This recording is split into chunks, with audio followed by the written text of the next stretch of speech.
Buenas tardes, un saludo para todas ustedes, mujeres virtuosas. Mi nombre es Julián Zapata y hoy vamos a hablar de una mujer de la Biblia, y esta mujer es Eva. Vamos a hablar de la primera mujer que existió. Vamos a tocar varios puntos. El primer punto es que esta mujer era bienaventurada. Esta mujer, al igual que su acompañante Adán, ellos vivían en el paraíso. ¿Y qué era esto? Era disfrutar constantemente de la presencia de Dios. Dios se paseaba por el lugar donde ellos vivían, donde ellos estaban allí. De hecho, nuestro corazón tiene una gran nostalgia de Dios, tiene una gran nostalgia por la presencia de Dios que se vio privada a partir de ese pecado que cometieron estos dos personajes bíblicos. En ese momento era todo felicidad, era toda alegría, era todo plenitud. Nos dice la palabra que Dios había sometido a la creación, a los animales, al hombre, para que éste los administrara en compañía de Eva. Y ahí pasamos al siguiente punto. Pero antes de eso vamos a decir algo muy importante que debemos de tener siempre en cuenta, y es que así como a Adán y como a Eva, ya obviamente porque Jesús nos ha traído la salvación, nos ha traído la redención, Dios nos da siempre todo lo necesario para ser felices. Dios siempre nos provee de lo que realmente necesita nuestra alma para alcanzar esa plenitud. Bien dice el apóstol Pablo en Efesios 3:20 que Dios es capaz de darnos cosas aún mucho mejores de lo que nosotros podemos pedir o podemos pensar, de acuerdo a nuestra capacidad. Y esa es la primera realidad que vemos allí en Eva. Dios la había proveído de todo, absolutamente todo lo necesario para ser feliz y tener una vida plena. El segundo punto es el engaño. Todos sabemos que Adán y Eva cometieron un pecado, el pecado original. No es que se hayan comido una manzana, en la Biblia no aparece que se hayan comido una manzana. En sí, como tal, llega la serpiente, llega nuestro enemigo, como siempre, a engañar. Entonces Dios les había dicho a Adán y a Eva que podían comer de todos los árboles, menos de uno solo, que era el árbol de la ciencia. Entonces llega la serpiente con un engaño, como siempre llega con cizaña a nuestros oídos, a nuestra mente, a decirle que cómo es posible que ese Dios no les haya permitido comer de ninguno de estos árboles. Eso es un engaño, porque Dios les había permitido comer de todos, menos de uno. Pero la serpiente llega a decirle cómo es posible que de ninguno. Y allí pasa otro punto, que es la defensa que nosotros hacemos, la defensa que hace Eva, ¿cierto?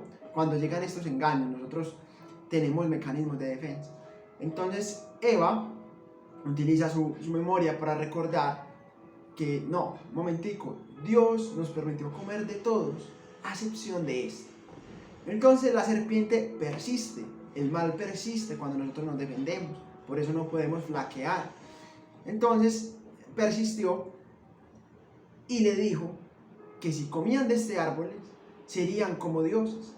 Y prácticamente como que Dios tenía envidia prácticamente de que si ellos comieran de ese árbol iban a ser como Dios. Eva dio chico. Eva se acercó un poco más al enemigo, que es el error que nosotros cometemos, de ponernos a dialogar con el enemigo. Hay veces cometemos este error y él es más astuto. Entonces Eva encendió su imaginación y nos dice la palabra en Génesis capítulo 3 versículo 6 que como Eva vio que el árbol era bueno para comer, era apetecible a la vista y excelente para lograr sabiduría, tomó de su fruto y comió. Es decir, que Eva empezó a considerar, empezó a permitirse imaginar el pecado, empezó a permitirse imaginar la desobediencia a Dios por lo que le estaba diciendo y lo que le estaba mostrando el enemigo en su imaginación de que sería bueno. Y por eso cayó. hay algo allí muy importante, y es que el enemigo genera inconformidad en nosotros para llevarnos al pecado. Genera inconformidad constante en nosotros con lo que hemos recibido de Dios para llevarnos a pecar, para llevarnos a desobedecer a Dios, para llevarnos a anhelar cosas terrenales más de las que las cosas celestiales. Y fue precisamente lo que el enemigo internamente en Eva hizo, generarle inconformidad. Y es algo absurdo, porque Eva tenía todo, Eva gozaba de todo lo que Dios le había dado, pero el enemigo logró darle la estocada final, generándole inconformidad, y Eva permitiéndoselo en, uno, dialogar con él, y dos, consentir en su imaginación lo que este personaje le estaba proponiendo. Y aquí hay varias preguntas para plantearnos. ¿Tú cómo cuidas tus sentidos? ¿Tú cómo cuidas tu imaginación? ¿Tú cómo estás defendiendo tu memoria? ¿Cómo estás defendiendo tu mente ante los ataques? ¿Tú cómo te estás anticipando a estas acechanzas y estas ideas y imágenes que se presentan a nuestra mente? ¿Tú estás dialogando con la posibilidad del pecado? ¿Estás dialogando con el enemigo, conscientes? ¿O por el contrario, como dice Jesús, te cortas una mano, te quitas un ojo, que no es para verlo literal, sino precisamente el no dialogar con el pecado, el no consentir el pecado? Porque cuando hacemos esto, nos termina pasando como Eva. Se nos presentan unas cosas muy bonitas, agradables a los sentidos y a la vista, pero precisamente nos llevan a perder la presencia de Dios en ese momento. Y para cerrar, el tercer punto es que ellos se ocultaron. ¿Cómo nos ocultamos nosotros de Dios cuando pecamos? Después de un pecado, salimos corriendo, nos alejamos de Dios, quedamos en autojustificación, o por el contrario, llegamos a buscar esa misericordia y ese amor de Dios. Dios, a pesar de que Adán y Eva habían pecado, dice la palabra que aún así Dios los vistió, Dios les regaló el vestido. Dios es justo y misericordioso. Dios es misericordioso y justo. Y aquí vemos precisamente esa cara de Dios, que fue justo y fue misericordioso también con ellos. Dios tiene un plan para cada uno de nosotros. Simplemente confiemos en ese plan de amor, que Él quiere estar con nosotros en su presencia eternamente, y que seamos felices y plenos por toda la eternidad.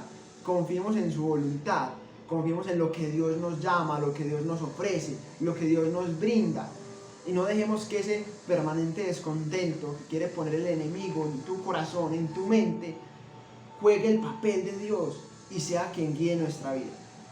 Finalmente, procuremos querer, anhelar que se haga la voluntad de Dios en nuestra vida, y no procuremos anhelar y querer que Dios quiera hacer la voluntad que nosotros queremos, sino procuremos siempre querer y anhelar que sea la voluntad de Dios la que se haga en nuestra vida.